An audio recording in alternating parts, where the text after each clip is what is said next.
5000 spectateurs par jour, 300 journalistes, 38 nations, des chiffres qui donnent le tournis. Cette semaine du 18 au 22 février, le vélodrome de Saint-Quentin-en-Yvelines va devenir la capitale internationale du cyclisme à l'occasion des championnats du monde sur piste. Pour accueillir les fans venus des 4 coins du monde, une organisation millimétrée est nécessaire pour ces 5 jours de compétition. Tout est prêt ou presque. On est en train de finaliser les aménagements. Vous voyez peut-être un petit peu derrière moi l'aire centrale sur laquelle on est en train d'aménager que ce soit le podium ou ce qu'on appelle les box coureurs pour toutes les équipes.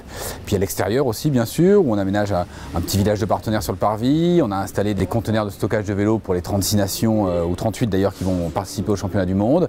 Et puis toute une infrastructure qu'on ne voit pas forcément mais pour les bénévoles, les commissaires, les télévisions, tous les gens qui vont travailler pendant les championnats du monde pour faire que tout se passe bien.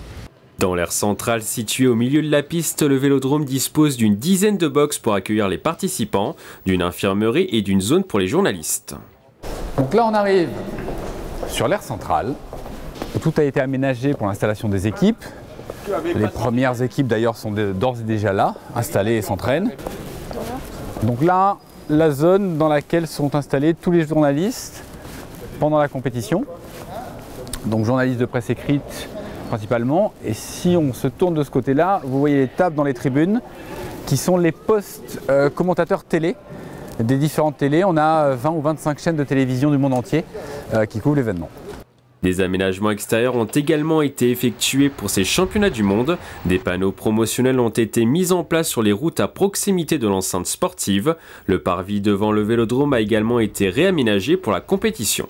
Sur le parvis, on installe quelques tentes dans lesquelles il y aura les partenaires de l'UCI, il y aura l'Office du tourisme de Saint-Quentin-en-Yvelines et puis un espace France dans lequel le public pourra se rendre aussi pour des dédicaces avec les sportifs, des rencontres. On va animer cet espace toute la semaine. Il y aura aussi des petites choses à grignoter. On est en plein mois de février, donc il y aura des crêpes, des gaufres, des petites choses comme ça pour un peu de réconfort. Le vélodrome dispose encore de quelques heures pour peaufiner l'organisation des championnats du monde sur piste avant que les 25 000 fans déferlent sur Saint-Quentin-en-Yvelines.